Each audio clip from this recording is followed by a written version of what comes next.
मंत्री अनिल राजभर ने कहा कि सरकार का संकल्प है कि हर हाथ को काम देना। अगर आप अंडमान की खूबसूरत वादियों की सैर करना चाहते हैं तो IRCTC लखनऊ से शानदार हवाई टूर पैकेज लेकर आया है। यह पैकेज 6 रात और 7 दिनों का होगा, जो 11 से 17 सितंबर 2025 तक चलेगा। इसमें लखनऊ से पोर्ट ब्लेयर फ्लाइट यात्रा, 3 स्टार होटल में ठहराव और खान पान की व्यवस्था शामिल है। पैकेज में कॉर्निश कोव बीच, सेकुलर जेल, रोस द्वीप, हेवलॉक और नील द्वीप के प्रसिद्ध बीचों का भ्रमण कराया जाएगा। किराया प्रति व्यक्ति 47,500 से 70,300 रुपये तक किया गया है। बुकिंग आधिकारिक वेबसाइट पर की जा सकती है। यूपी विधानसभा चुनाव 2027 से पहले सियासत गरमाने लगी है। पूर्व कैबिनेट मंत्री और लोक मोर्चा संयोजक स्वामी प्रसाद मौर्य ने मायावती को लेकर बड़ा बयान दिया है। उन्होंने कहा है कि अगर बहन जी अपने पुराने मिशन और काशीराम के सामाजिक आंदोलन की राह पर लौट आती है तो वह खुशी खुशी BSP के साथ काम करेंगे। मौर्य के इस बयान से उनके बसपा में लौटने के कयास तेज हो गए हैं। बस्ती मंडल में लोक मोर्चा सम्मेलन में भीड़ जुटाकर उन्होंने अपनी ताकत दिखाई। अब देखना होगा कि मायावती इस ऑफर पर क्या रुख अपनाती है। यूपी सरकार के कैबिनेट मंत्री डॉक्टर संजय निषाद ने पत्रकार वार्ता में भाजपा को नसीहत दी है कि सपा बसपा से आए इंपोर्टेड नेताओं से सावधान रहना चाहिए।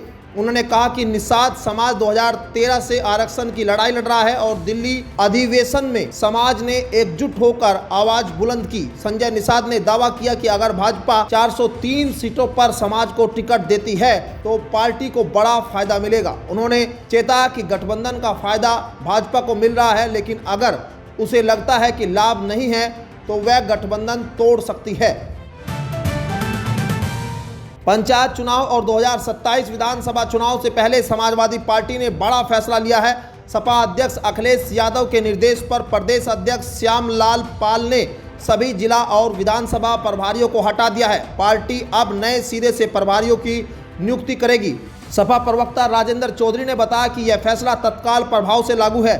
सूत्रों के अनुसार नई नियुक्तियों में PDA, पिछड़ा, दलित और अल्पसंख्यक फॉर्मूले को प्राथमिकता दी जाएगी। पार्टी का लक्ष्य पंचायत चुनाव में संगठन को मजबूत करना और 2027 के लिए नई रणनीति तैयार करना है।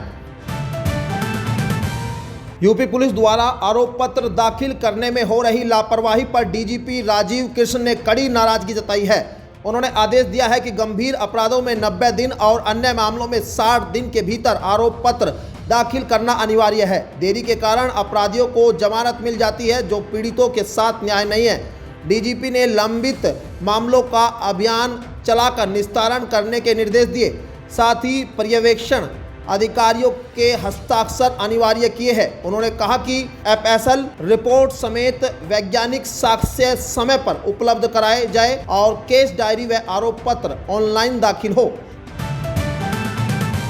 सपा नेता और पथिक सेना के राष्ट्रीय अध्यक्ष मुखिया गुज्जर का आपराधिक रिकॉर्ड फिर सुर्खियों में है। परीक्षितगढ़ कब्रिस्तान जमीन कब्जा मामले में गिरफ्तारी के बाद खुलासा हुआ है कि उन पर मेरठ, अमरोहा, गौतम बुद्ध नगर और गाजियाबाद में कुल 14 मुकदमे दर्ज है। मेरठ में ही 7 मामले दर्ज है, जिनमें मारपीट और सेवन क्रिमिनल एक्ट शामिल है। जमानत मिलने के बाद गुज्जर ने आरोपों को झूठा बताते हुए कहा कि उनका दम घोटने का प्रयास किया जा रहा है। कोर्ट पेशी के दौरान भारी पुलिस बल तैनात रहा और रिहाई पर समर्थकों ने फूल मालाओं से उनका स्वागत किया। मौसम विभाग के अनुसार अगले 3 से 4 दिनों तक प्रदेश में मानसून की गतिविधियां कमजोर रहेगी। इस दौरान भारी बारिश की संभावना बेहद कम है और ज्यादातर जगहों पर केवल छिटपुट बूंदाबांदी ही हो सकती है। कुछ इलाकों में बादल छाए रहेंगे, लेकिन उमस भरी गर्मी से राहत मिलने की उम्मीद कम है। बारिश का इंतजार कर रहे किसानों की चिंता इस पूर्वानुमान से और बढ़ सकती है, क्योंकि अच्छी बारिश न होने से खेती प्रभावित हो सकती है। मौसम विभाग का कहना है कि फिलहाल मौसम शांत और सामान्य बना रहेगा। तो ये थी आज की 15 फटाफट खबरें। अगर आपको वीडियो पसंद आया तो वीडियो को लाइक, शेयर व कमेंट जरूर करें। धन्यवाद।